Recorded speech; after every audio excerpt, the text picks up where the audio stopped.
Hello बच्चों, let's read this question. So this question says the significant result deducted from the Rutherford scattering experiment is that option A, whole of the positive charge is concentrated at the center of atom.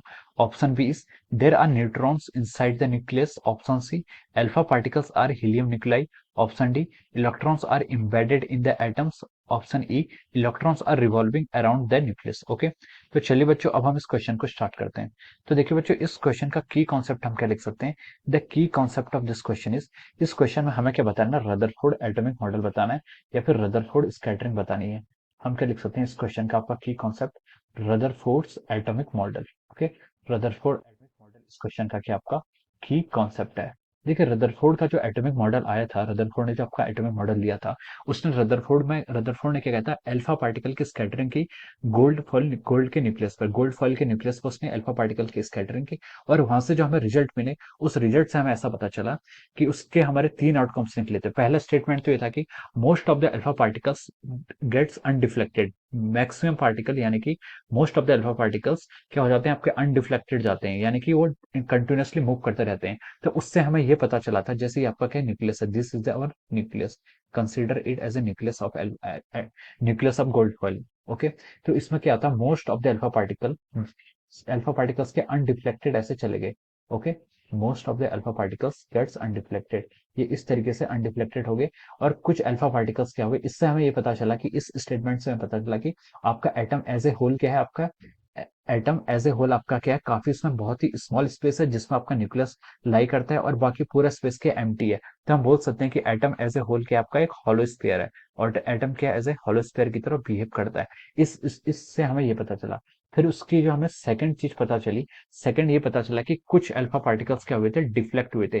Few of the alpha particles gets reflected, alpha particle को हमने ऐसे send किया था, तो कुछ क्या हो गए थे, ऐसे डिफ्लेक्ट हो गए थे बाई सम एंगल, किसी एंगल से क्या हो गए थे, डिफ्लेक्ट हो गए थे। तो हमें इस चीज से ये पता चला कि जो आपका अल्फा पार्टिकल है, मतलब जो आपका एटम है, एटम के अंदर कुछ पॉजिटिव चार्ज भी है, क्योंकि पॉजिटिव चार्ज है तभी वो क्या हो रहे हैं, डिफ्लेक्ट हो रहे हैं।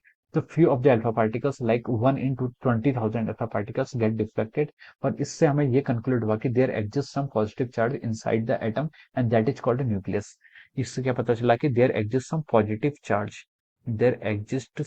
Positive charge inside the nucleus. Repel हुए थे, डिफ्लेक्ट हुए थे, इसका मतलब कि यहाँ पर आपका पॉजिटिव चार्ज ही है। थर्ड जो यहाँ पर हमारी वो सॉल्ट आउटकमिंग निकली थी, थर्ड आउटकमिंग ये थी कि कुछ अल्फा पार्टिकल्स क्या हुए थे, उससे स्ट्राइक होके क्या हुए थे, 180 डिग्री पर क्या हो गए थे, डिफ्लेक्ट हो गए थे।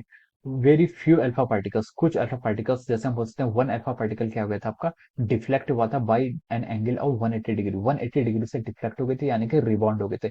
तो इससे हमें पता चला कि जो भी आपका पॉजिटिव चार्ज है, वो एक बहुत ही स्मॉल रीजन पर लाई करता है, पॉजिटिव चार्ज एक बहुत ही स्मॉल रीजन पर लाई करता है, जिसको हम क्या बोलते हैं, न्यूक्लियस ऑफ द एटम बोलते हैं। क्या बोलते हैं, न्यूक्लियस ऑफ द एटम। तो ये तीन क्या थे आपके, ये तीन हमारी क्या थी, आपकी फाइंडिंग्स थी from the Rutherford atomic model. Okay, अब हम देखिए क्वेश्चन पर मूव करते हैं। The significant result deducted from the Rutherford scattering experiment is that, option A में बोला है whole of the positive charge is concentrated at the centre of the atom. पूरा पॉजिटिव चार्ज क्या रहता है आपके, concentrated at the centre of the atom. तो यही स्टेटमेंट क्या इसका राइट है, ये स्टेटमेंट क्या, ये आपका रिजल्ट है, ये आपका ट्रू रिजल्ट है। और सिग्निफिकेंट रिजल्ट है, सिग्निफिकेंट रिजल्ट का मतलब ये है कि जो आपका मेन सबसे इंपॉर्टेंट रिजल्ट निकला था वो क्या था आपका, ये था।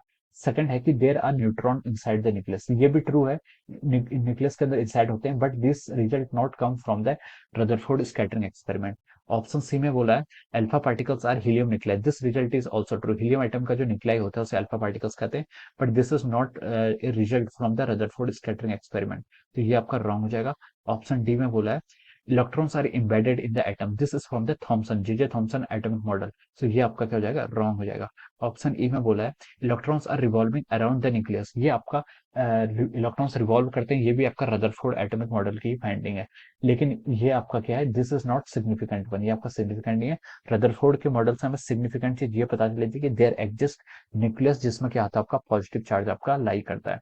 तो इसके करस्पॉन्डिंग जो आपका राइट आंसर होगा वो कौन सा होगा, ऑप्शन ए क्या होगा, इसके करस्पॉन्डिंग हमारा राइट आंसर आ रहा है। We can say that option A is correct answer of this question, option A के यहाँ पर आपका करेक्ट आंसर आ रहा है। Okay, so I hope you all understood this concept, all the best and thank you so much.